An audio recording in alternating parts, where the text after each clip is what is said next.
வெயில் காலத்தில் புஜ்ஜி பன்னுவின் தூக்கம். வெயில் காலம் அப்படிங்கறதுனால பகல் நேரத்துல வெளியில வேலைக்கு போற பறவைங்களுக்கு ராத்திரியும் வீட்டுல சரியா தூங்க முடியறதில்ல. ஃபேன் போட்டு படுத்தாலும் கூட அனல் காத்து தான் வீசுச்சு. சம்மர் ஹாலிடேஸ் அப்படிங்கறதுனால புஜ்ஜி பன்னு 2 பேருமே வெளியில போய் நல்லா விளையாடிட்டு வந்தாலும் ராத்திரி நேரம் அவங்களால சரியா படுத்து தூங்க முடியறதில்ல. ஒரு நாள் ராத்திரி நேரம் 9 மணிக்கு துணி குருவிக்கிட்டையும் சோட்டு கிளிக்கிட்டையும் பன்னு புஜ்ஜி 2 பேரும் நாங்க வெளியில படுக்கிறோம் அப்படின்னு சொன்னாங்க. அம்மா, வீட்டுக்குள்ள ரொம்ப வேர்க்குதுமா, மூச்சு விடவே முடியல. வீட்டுக்குள்ள உஷ்ணம் அதிகமா வேர்க்கிறதுனால தூக்கமும் வரல. என்னோட வீட்டுக்குள்ள கூட அப்படிதான். ஃபேனை போட்டு விட்டாலும் ஏதோ சூடு காத்து தான் வருது. அதனாலதான் வீட்டுக்கு வெளியே மெத்த போட்டு அதிலேயே படுத்து தூங்க போறேன். ஐயோ, வெளியே படுக்க போறீங்களா? வேண்டாம் வேண்டாம், வெளியே ரொம்ப பிரச்சனை இருக்கு. நான் வீட்டுக்குள்ள உங்களுக்காக ஒரு சின்ன ஃபேன் போடுறேன், நீங்க வீட்டுக்குள்ளேயே படுத்துக்குங்க. ஆமா பன்னு, வெளியே படுக்கிறது ரொம்ப அபாயம். வெளியே பூச்சி பாம்பெல்லாம் வரும். அதனால வீட்டுக்குள்ளேயே கதவு திறந்து போட்டு படுத்து தூங்கலாம். அம்மா ப்ளீஸ்மா, எனக்கு வீட்டுக்குள்ள படுத்தா தூக்கம் வராது. சூடு காத்து வேற பயங்கரமா இருக்கு. நாளைக்கு காலையில எனக்கு சீக்கிரமா எந்திரிக்கணும். நாளைக்கு கிரிக்கெட் மேட்ச் இருக்கு. ப்ளீஸ்மா, நான் வீட்டுக்குள்ள படுக்க மாட்டேன், இங்கே படுத்துக்கிறேன். அம்மா ப்ளீஸ்மா, வெளியே கொசெல்லாம் கடிக்காதுமா. கொசு வலைய போட்டு படுக்கிறோம். வெளியே இருட்டா கூட இருக்காது. வெளியே தான் ஸ்ட்ரீட் லைட் இருக்குல்ல, ப்ளீஸ்மா. என்ன லூசி, இவங்க நம்ம பேச்ச கேட்க மாட்டேங்கிறாங்க. ஆமா, வீட்டுக்குள்ள சூடு அதிகமா தான் இருக்கு. சரி, உங்க வெளியவே படுத்துக்கிட்டோம், மெத்தைய கொண்டு வந்து வெளியே போடலாம் வா. ஆமா துணி, உள்ள சூடு அதிகமா தான் இருக்கு. நம்மளாலையும் வீட்டுக்குள்ள தூங்க முடியாது. நம்மளும் வெளியே படுத்துக்கலாம். டே பன்னு, உள்ள போய் தலகாணி போர்வெல்லாம் கொண்டு வாடா. புஜ்ஜி பன்னு 2 பேருமே ரொம்ப சந்தோஷமா போய் படுக்கிறதுக்கு தேவையான பொருள் எல்லாம் கொண்டு வந்தாங்க. துணி, சோட்டும், புஜ்ஜி பன்னும் எல்லாருமே அவங்க வீட்டு வாசல்ல காலியா இருக்கிற இடத்துல கைத்துக்கட்டல போட்டுக்கிட்டு தலகாணிய வச்சுக்கிட்டு போர்வையை போத்திக்கிட்டு படுத்துட்டாங்க. பெரியவங்க எல்லாருமே வேலை செஞ்சு ரொம்ப சோர்வடைஞ்சு இருக்கிறதுனால சீக்கிரமாவே தூங்கிட்டாங்க. ஆனா சின்ன பசங்களுக்கு மட்டும் தூக்கம் இன்னும் வரவே இல்ல. அவங்க 2 பேருமே பக்கத்திலேயே படுத்து ராத்திரி முழுக்க கதை பேசிக்கிட்டே தான் இருந்தாங்க. புஜ்ஜி ரொம்ப ரகசியமா, டே பன்னு, தூங்கிட்டியாடா? இல்ல புஜ்ஜி, இந்த சில்லுன்னு காத்தடிக்குது இல்ல, ரொம்ப சந்தோஷமா இருக்கு. தூக்கம் வரமாட்டேங்குது. டேய், நாளைக்கு நடக்க போற கிரிக்கெட் மேட்ச் பத்தி யோசிச்சா ரொம்பவே பயமா இருக்குடா.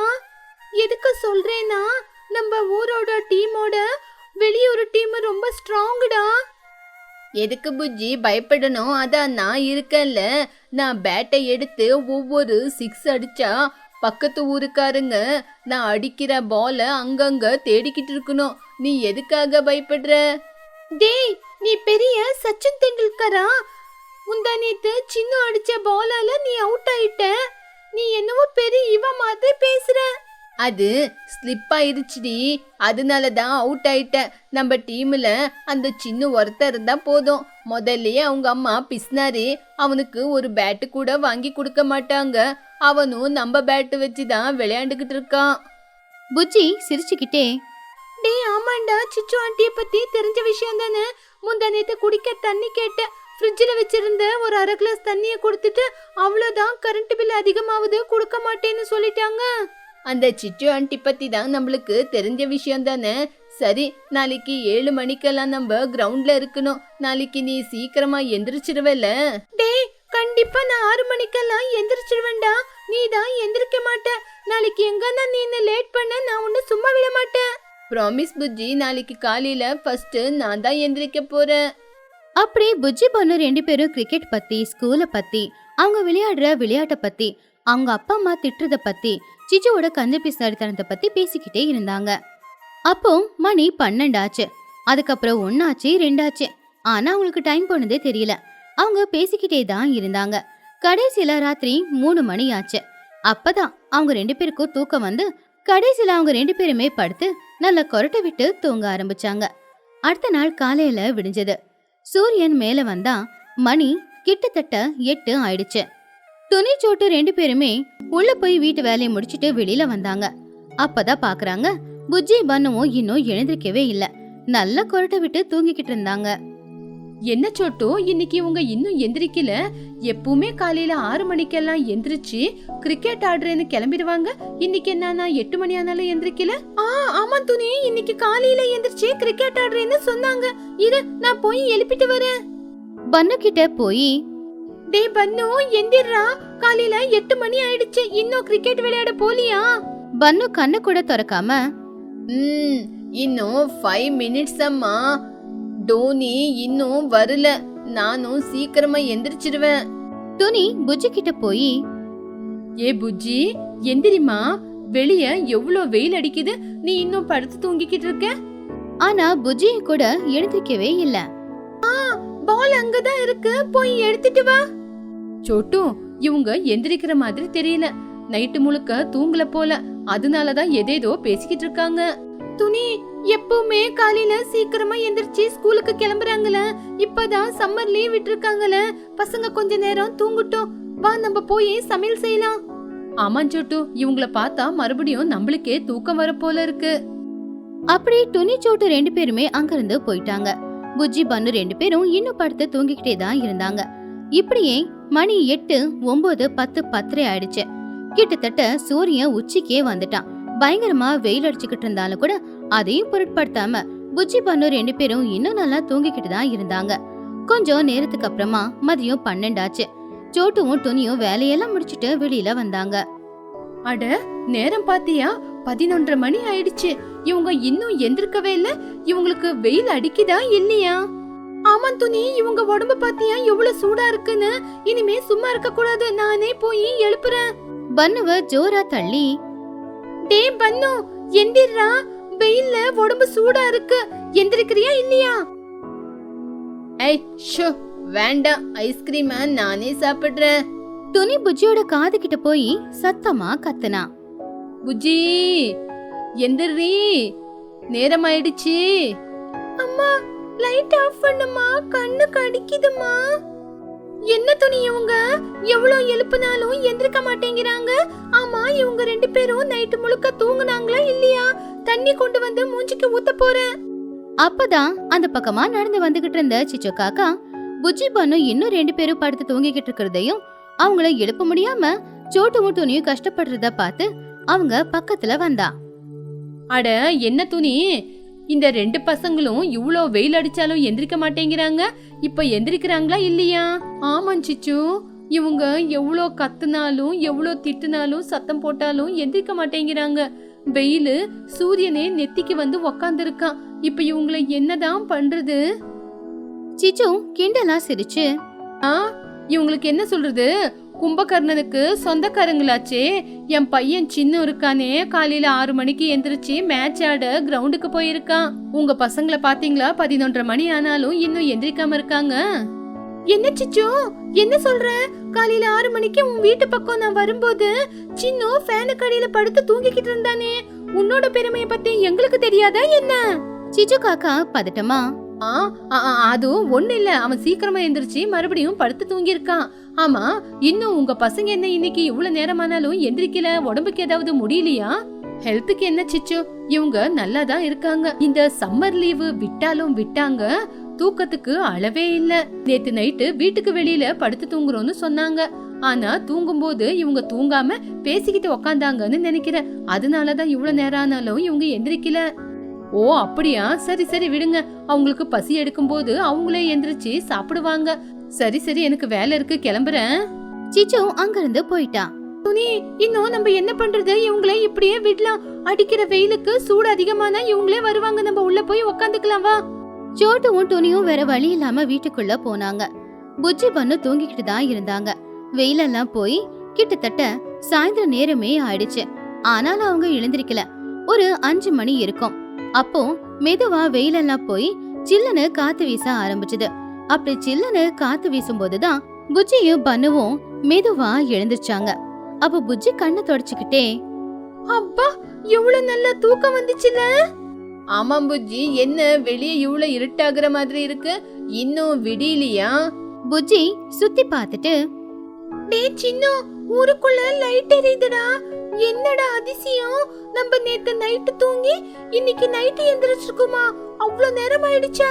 பன்னு கிளி பதட்டமா, ஐயையோ, இப்பதான் எனக்கு புரியுது. நம்ம நேத்து நைட்டு முழுக்க தூங்காம விடிய காலையில தான் தூங்கிருக்கோம். நம்ம காலையில எந்திரிக்கவே இல்ல. இப்ப மணி 5 ஆயிடுச்சு. ஐயோ, நம்மளுக்கு காலையில மேட்ச் இருந்துச்சுல்ல, நம்ம தூக்கத்துல மேட்சுக்கு போகாமையே விட்டுட்டோம். அப்படின்னா நம்ம தோத்து போயிருக்கோமே. 2 பேரும் பதட்டமா எழுந்திருச்சு வீட்டுக்குள்ள ஓடி போய் பார்த்தாங்க. துணிய சோட்டும் நிம்மதியா டிவி பாத்துக்கிட்டு இருந்தாங்க. அப்போ புஜ்ஜி கோவமா, அம்மா என்னம்மா நீங்க? எங்களுக்கு காலையில மேட்ச் இருந்துச்சுல, நீங்க எங்களை எழுப்பவே இல்ல. இப்ப மேட்ச்ல நாங்க தோத்துட்டோம் தெரியுமா?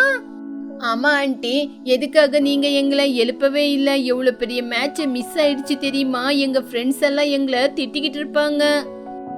2 பேருமே அப்படி கோவமா கேட்ட உடனே சோட்டுவுக்கும் துணிக்கும் பயங்கரமா கோவம் வந்துச்சு. டிவிய ஆஃப் பண்ணி அவங்க 2 பேரையும் பார்த்து ரொம்ப கோவமா, என்னது, உங்களை நாங்க எழுப்பவே இல்லைன்னு சொல்றீங்களா? பைத்தியக்கார பசங்களா! காலையில 8 மணிக்கு எழுப்பணும், அதுக்கப்புறம் 11:30 மணிக்கு வந்து எழுப்பணும். வெயில நெத்தி கடிச்சாலும் நீங்க 2 பேரும் எந்திரிக்கவே இல்ல. அதனாலதான் நீங்க எப்ப எந்திரிக்கிறீங்களோ எந்திரிக்கிட்டோன்னு விட்டுட்டோம். ஏ பசங்களா, உங்களை நாங்க எவ்வளவு நேரம் எழுப்பணும், ஆனா நீங்க எந்திரிக்கவே இல்ல. உண்மையை சொல்லுங்க, நைட்டு முழுக்க நீங்க 2 பேரும் தூங்காம எத்தனை மணிக்கு தூங்குனீங்க? பன்னுக்கிளி பயந்துகிட்டே, அது வந்து நாங்க நைட்டு முழுக்க கிரிக்கெட்ட பத்தி பேசி பேசி டைமே தெரியாம காலையில 3 மணிக்கு தான் தூங்கணும். 3 மணிக்கா? அந்த நேரத்துல என்னடா பேசுனீங்க? உலகத்தை எப்படி அழிக்கலான்னு பேசிக்கிட்டு இருந்தீங்களா?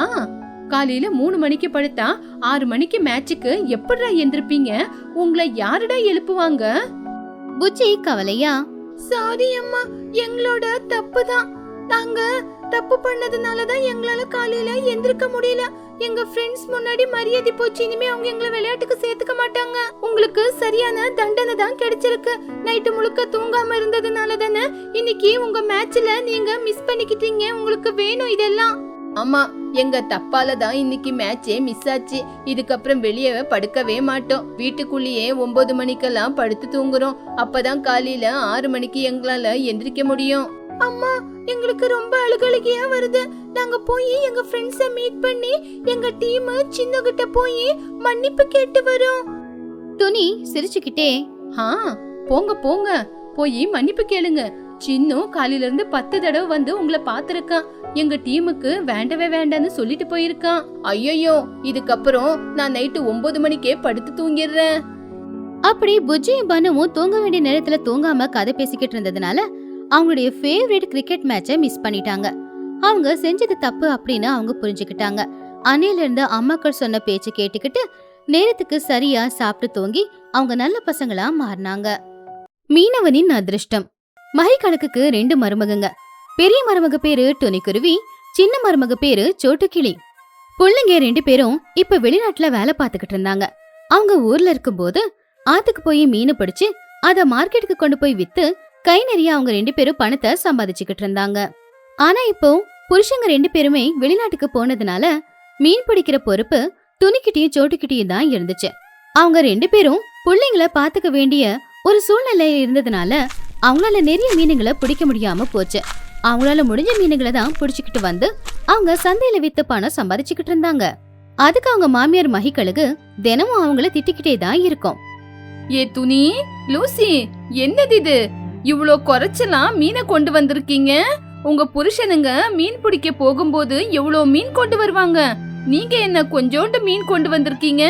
உண்மையிலேயே நீங்க மீன் பிடிக்க போறீங்களா? ஆத்தங்கரையில உக்காந்துக்கிட்டு பேச போறீங்களா? இந்த மீனை வச்சுக்கிட்டு நான் எப்படி வியாபாரம் பண்றது? இது வியாபாரத்துக்கு பத்துமா? அத்தை, நாங்க வேணும் வேணும்னு எதுவுமே செய்யல அத்தை. வீட்டு வேலை எல்லாம் முடிச்சிட்டு குழந்தைங்களுக்கெல்லாம் சாப்பாடெல்லாம் ஊட்டி விட்டுட்டு போகும்போது இவ்வளோ லேட் ஆயிடுது அத்தை. நேரம் கழிச்சு போறனால வெயிலும் அதிகமாயிடுது. அந்த வெயில்ல எங்களுக்கும் வேலை செய்ய முடியல. வெயில் அதிகமா இருக்கிறதுனால மீனுங்களும் தண்ணிக்குள்ள போயிடுது. அதனாலதான் மீன் குறைச்சலா கிடைக்குது. ஆமாங்கத்த, அக்கா சொல்றது உண்மைதான். வீட்டு வேலை எல்லாம் முடிச்சு குழந்தைங்களை ரெடி பண்ணி அவங்களுக்கு சாப்பாடெல்லாம் ஊட்டி விட்டுட்டு நாங்க மீன் பிடிக்க போகங்கட்டியும் எங்களுக்கும் ரொம்ப டயர்ட் ஆயிடுது. அந்த டயர்ட்லயே எங்களுக்கு மீன் பிடிக்க முடியல. வலை போட்டு அந்த வலையை இழுக்க கூட எங்க உடம்புல தெம்பே இல்லத்த. அதனாலதான் மீன் பிடிக்க முடியல. ஓ அப்படியா? ஏன் நாங்க மீன் பிடிக்க போனது இல்லையா, பசங்களை வளர்த்தது இல்லையா, வேலைக்கு தான் போனது இல்லையா? சோம்பேறிங்க மாதிரி நீங்க 2 பேரும் எந்திரிக்கிறதே ரொம்ப லேட்டு. எந்திரிச்சு வீட்டு வேலை செஞ்சு பசங்களை பாத்துக்கிட்டு நீங்க போகும்போது லேட் ஆயிடுது. அதனால தானே உங்களால மீனை சீக்கிரமா புடிச்சுக்கிட்டு நிறைய மீனை கொண்டு வர முடியல. வேலை செய்ய முடியலனாலும் சாக்கு போக்கு சொல்றீங்களா? அப்படி மகிக்கழுகு கோவமா அவங்கள திட்டிட்டு அங்கிருந்து போயிடுச்சு. துணியும் சோட்டும் 2 பேரும் ரொம்பவே கவலைப்பட்டாங்க. பாத்தியா சோட்டு, அத்தை எப்படி திட்டுறாங்க அப்படின்னு. நம்ம சோம்பேறிங்களா?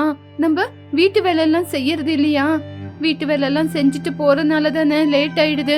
அதனால தானே மீன் கிடைக்க மாட்டேங்குது. நம்ம புருஷனுங்க இருக்கும்போது அவங்க மீன் பிடிக்க மட்டும்தான் போய்கிட்டு இருந்தாங்க. அதனால அவங்களுக்கு நிறைய மீன் கிடைச்சிக்கிட்டு இருந்தது. அப்பெல்லாம் நம்ம வீட்டு வேலையை ஒழுங்கா செய்யலையா? ஆமா துணி அக்கா, நம்ம காலையில எந்திரிச்சதுல இருந்து நைட்டு தூங்குற வரைக்கும் எல்லா வேலையும் செஞ்சு டயர்ட் ஆயிடுறோம். ஆனா நம்மளுக்கு மீன் பிடிக்கிறதுல பெருசா அனுபவம் இல்ல. அந்த விஷயம் அத்தைக்கு தெரியாதா என்ன? நம்ம அத்தைக்கு எப்பவுமே மீன் தான் தேவை. நம்ம எவ்வளவு கஷ்டப்பட்டாலும் அவங்களுக்கு என்ன, அவங்களுக்கு தேவை மீன் தானே. ஆமா சோட்டு, நம்ம புருஷங்க இருக்கும்போது எவ்வளவு நிறைய மீனை புடிச்சு கொண்டு வருவாங்க. ஆனா நம்மளுக்கு உடம்புல அவ்வளவு தெம்பு இல்லையே. சில டைம்ல வலை போட்டு மீனை இழுக்க போகும்போது வலை கல்லுல மாட்டிக்கிட்டு இழுக்கிறதுக்கு கூட ரொம்ப கஷ்டமா இருக்கு. ஆமாக்கா, என்ன பண்றது? இந்த விஷயத்த நம்ம புருஷங்கிட்ட சொல்லவும் முடியல, சொல்லாமையும் இருக்க முடியல. நம்ம பசங்க வளர்ந்து பெரியவங்கள ஆகுற வரைக்கும் இந்த கஷ்டத்துல இருந்து மீண்டு வர்றதுக்கு நம்மளால முடியாது அக்கா. இப்படியே நாட்களும் போய்கிட்டு இருந்துச்சு. புஜ்ஜி பனு 2 பேருமே இப்ப சின்ன பசங்க இல்ல, வளர்ந்து பெரியவங்களாயிட்டாங்க. தினமும் அவங்க அம்மாங்க படுற கஷ்டத்தை பார்த்து பார்த்து வளர்ந்த அவங்க எப்பவுமே ரொம்பவே கவலையா இருப்பாங்க. ஒரு நாள் அவங்க 2 பேருமே அவங்க அம்மாக்கள் கிட்ட போய், அம்மா, நீங்க காலையில சீக்கிரமா எந்திரிச்சு வீட்டு வேலை எல்லாம் முடிச்சிட்டு அதுக்கப்புறம் மீன் பிடிக்க போறீங்க. உங்களை பார்க்கும்போது எங்களுக்கு கஷ்டமா இருக்கு. பாவம், நீங்க எத்தனை வேலை செய்றீங்க. இதனால நீங்க ரொம்ப கஷ்டப்படுறீங்க. இதுக்கப்புறம் நீங்க கஷ்டப்படக்கூடாதுமா. அம்மா, நாளையில இருந்து நீங்க மீன் பிடிக்க போகும்போது எங்களையும் உங்க கூடிய மீன் பிடிக்க கூட்டிட்டு போங்கம்மா. நாங்க மட்டும் வீட்டுல உட்காந்து என்னமா பண்றது? நாங்களும் மீன் பிடிக்கிறதுக்கு உங்க கூட வந்து கத்துக்கிறோமா. வேண்டாம் பசங்களா, நீங்க படிக்கிற பசங்க படிக்கணும். அதை விட்டுட்டு வேலைக்கெல்லாம் போக கூடாது. உங்க அப்பாங்க அவ்வளோ தூரம் போய் கஷ்டப்படுறது நீங்க நல்லா படிக்கணும், அப்படிதானே? அதனால அவங்க ஆசை பிரகாரம் நீங்க 2 பேரும் நல்லா படிக்கணும். ஆமா பசங்களா, உங்க ஆயா கூட எங்களை திட்டுவாங்க. படிக்கிற பசங்களை படிக்க விடாம வேலைக்கு கூட்டிட்டு போறீங்களான்னு. நீங்க படிக்கிற பசங்க, அது இல்லாம சின்ன பசங்க, உங்ககிட்ட வேலை வாங்குறது தப்பு. நீங்க நல்லா படிங்க. அம்மா, நீங்க 2 பேரும் தனியா மீன் பிடிக்க போய் கஷ்டப்படுறீங்க. நாங்க 2 பேரும் உங்க கூட இருந்தா உங்களுக்கு கொஞ்சம் உதவியா இருக்கும்ல. பாட்டி எப்ப பார்த்தாலும் உங்களை திட்டிக்கிட்டே இருக்காங்க. அது எங்களுக்கு பிடிக்கல. நாங்களும் உங்க கூட இருந்தா பாட்டி உங்களை திட்ட மாட்டாங்கல்ல. வேண்டாம் பசங்களா, நாங்க 2 பேரே போய் மீன் பிடிக்கிறோம். ஆறு எவ்வளவு ஆழமா இருக்குன்னு யாருக்கு தெரியும்? நீங்க 2 பேரும் மீன் பிடிக்க போய் ஏதாவது ஆபத்து வந்துருச்சுன்னா வேண்டாம் பசங்களா, நாங்களே போறோம். பசங்க 2 பேரும் எவ்வளவுதான் கெஞ்சி கேட்டாலும் சரி, அம்மாக்கள் மீன் பிடிக்க ஒத்துக்கவே இல்ல. இப்படியே நாட்களும் போச்சு. ஒரு நாள் என்ன ஆச்சுன்னு தெரியல. பாவம் துணிக்கு பயங்கரமான ஜுரம். அவளால எழுந்திருக்க கூட முடியல. அதே மாதிரி சோட்டுவுக்கு அதிகமா தலைவலியும் இருந்துச்சு. சோட்டு, எனக்கு இன்னைக்கு ரொம்ப ஜுரம் அடிக்குது. எந்திரிச்சு நிக்க கூட தெம்பு இல்ல. அப்படி இருக்கும்போது எப்படி போய் சோட்டு நம்ம மீன் பிடிக்கிறது? ஆமாக்கா, எனக்கும் காலையில இருந்து ரொம்ப தலைவலியா இருக்கு. தலையே வெடிக்கிற மாதிரி இருக்கு. கண்ணெல்லாம் மங்கலா இருக்குக்கா. எந்திரிச்சு நிக்க கூட கை கால்ல தெம்பே இல்ல. சரி சோட்டு, இன்னைக்கு நம்ம 2 பேரும் மீன் பிடிக்க போறது வேண்டாம். அத்தை கிட்ட சொல்லலாம், எங்க 2 பேருக்கும் உடம்புக்கு முடியல, நாங்க போக மாட்டோம்னு. பாக்கல, அவங்க நம்மள புரிஞ்சுக்குவாங்க. அவங்களும் மனுஷங்க தானே, நம்மள புரிஞ்சுக்காம போயிடுவாங்களா? அப்படி அவங்க 2 பேரும் பேசிக்கிட்டு இருக்கும் போது மகிக்கழுகு வேகமா வெளியில வந்துச்சு.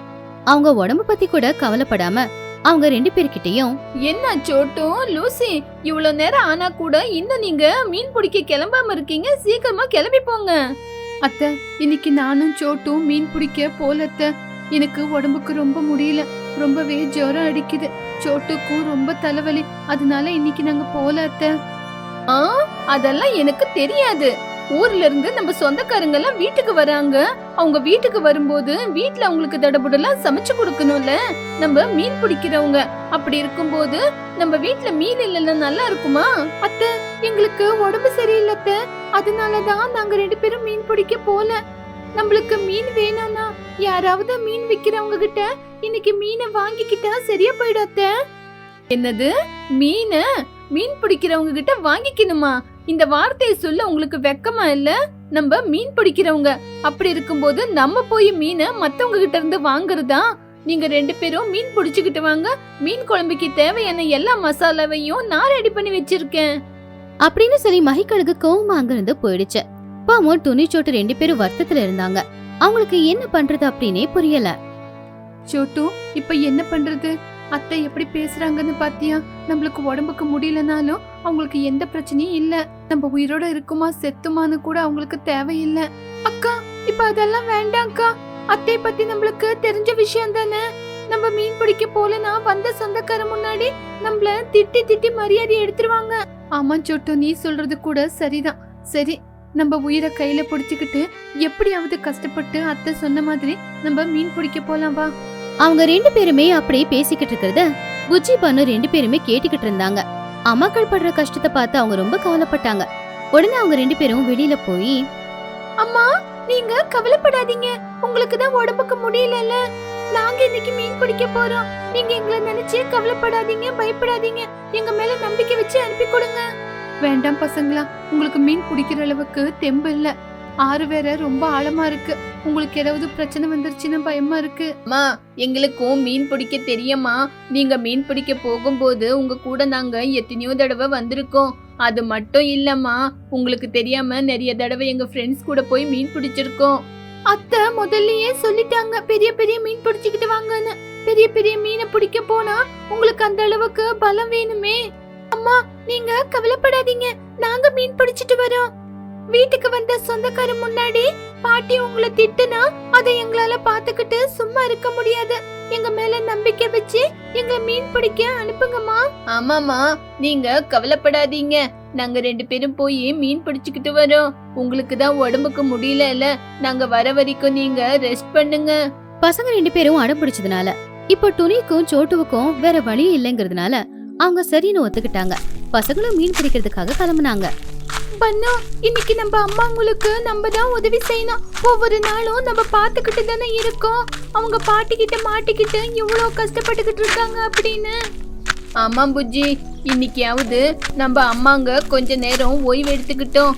நம்ம சீக்கிரமா போய் பெரிய பெரிய மீன் பிடிச்சுக்கிட்டு கொண்டு வரலாம். அப்பதான் பாட்டி அம்மாவை திட்டமாட்டாங்க. ஆமா, நம்ம ஆழமா இருக்கிற இடத்துல வலை வீசலாம். பாட்டி சொன்ன மாதிரி அங்கதானே பெரிய பெரிய மீன் எல்லாம் கிடைக்கும். 2 பேரும் ஒன்னா சேர்ந்து வலைய போட்டாங்க. கொஞ்ச நேரத்துல அந்த வலை கொஞ்சம் கொஞ்சமா உள்ள இழுக்க ஆரம்பிச்சுது. 2 பேரும் ஒருத்தங்களுக்கு ஒருத்தங்க சப்போர்ட் பண்ணி வலைய வெளியில எடுத்தப்போ அதுல நிறைய பெரிய பெரிய மீனுங்க மாட்டி இருந்துச்சு. புஜ்ஜி, பாத்தியா எவ்வளவு பெரிய பெரிய மீன் கிடைச்சிருக்குன்னு? நம்ம அம்மாங்க மட்டும் இந்த மீனை பார்த்தா ரொம்பவே சந்தோஷப்படுவாங்க. மண்டபம் இவ்வளவு மீனை வலையில இருந்து இழுக்கும் போது எவ்வளவு கஷ்டமா இருக்குல்ல. அம்மா அவங்க மீன் பிடிக்கிறது, மீனை இழுக்கிறது கஷ்டம்னு சொல்லுவாங்க. இப்பதான் புரியுது. மீனுங்களை பிடிச்சு இழுக்கிறது ரொம்ப கஷ்டம். மீன் ரொம்பவே கனமா இருக்கு. பசங்க 2 பேரும் மாத்தி மாத்தி வலைய போட்டு நிறைய மீனுங்களை பிடிச்சு அவங்க கொண்டு வந்திருந்த கூடையில மீனுங்களை நிரப்பிக்கிட்டு இருந்தாங்க. வீட்ல சோட்டு துணி 2 பேருமே மீன் பிடிக்க போன பசங்க இன்னும் வரலையே அப்படின்னு கவலையோட இருக்கும்போது சரியா அன்னைக்கு ராத்திரி நேரம் புஜ்ஜியும் பண்ணுவோம் அவங்க பிடிச்ச மீனுங்களை எடுத்துக்கிட்டு சந்தோஷமா வீட்டுக்கு வந்தாங்க. அம்மாக்களும் சந்தோஷப்பட்டாங்க. அம்மா, பாத்தீங்களா எவ்வளவு மீனை பிடிச்சிட்டு வந்திருக்கோன்னு? நம்ம சொந்தக்காருக்கு தேவையான அளவுக்கு நிறைய மீனை கொண்டு வந்திருக்கோம். அம்மா, பாத்தீங்களா எவ்வளவு மீன் கிடைச்சிருக்குன்னு? பாட்டி இந்த மீனை பார்த்து என்ன சொல்றாங்கன்னு இன்னைக்கு நாங்களும் பார்க்க தான் போறோம். எங்களுக்கு ரொம்ப சந்தோஷமா இருக்கு. துணி சந்தோஷத்துல அழுதுகிட்டே, பசங்களா, நீங்க இவ்ளோ மீன் பிடிச்சுக்கிட்டு வந்திருக்கீங்களா? இத பாக்கும்போது ரொம்ப சந்தோஷமா இருக்கு. ஒரு நாள் கூட நாங்க இவ்ளோ மீனை பிடிச்சுக்கிட்டு வரல. பசங்களா, எங்க உயிரையே எங்களுக்கு திருப்பி கொடுத்திருக்கீங்க. உங்களுக்கு தண்ணில எந்த பிரச்சனையும் இல்ல தானே? பத்திரமா தானே வந்தீங்க? இல்லம்மா, எங்களுக்கும் ரொம்ப சந்தோஷமா இருக்குமா. நீங்க சந்தோஷமா இருக்கீங்கல்ல, உங்களை பார்க்கும்போது இன்னும் சந்தோஷமா இருக்கு. நம்ம சொந்தக்காரங்க முன்னாடி உங்களுக்கு மரியாதை போக கூடாது. உங்களால நாங்க பெரிய கண்டத்துல இருந்து இன்னைக்கு தப்பிச்சிருக்கோம். நீங்க மட்டும் மீனை கொண்டு வரலனா உங்க பாட்டி எங்க 2 பேரும் சும்மா விட்டுருப்பாங்களா? இப்பவாவது உங்களுக்கு புரியுதா எங்களால மீன் பிடிச்சு கொண்டு வர முடியும்னு? நாளையில இருந்து நீங்க போகும்போது உங்க கூட நாங்களும் வர போறோம். இங்க பாருங்க பசங்களா, நீங்க படிக்கிற பசங்க ஸ்கூலுக்கு போகாம மீன் பிடிக்க வருவீங்களா? அம்மா, பகல் நேரத்துல எங்களால முடியாது, ஆனா சாயங்கால நேரத்துல நீங்க மீன் பிடிக்க போகும்போது நாங்களும் உங்க கூட வருவோம். சாயங்காலம் ஸ்கூல் விட்டு வந்த உடனே உங்களுக்கு நாங்களும் உதவி செய்யறோமா? இருந்தாலும் நம்ம பார்த்து பத்திரமா இருக்கணும். நம்ம எல்லாரும் சேர்ந்து ஒன்னாவே வேலை செய்யலாம். அன்னைக்கு ராத்திரி எல்லாருமா சேர்ந்து ஒன்னா சமைச்சாங்க. வந்தவங்க எல்லாருமே சாப்பாடு ரொம்ப நல்லா இருக்குன்னு சொன்னாங்க.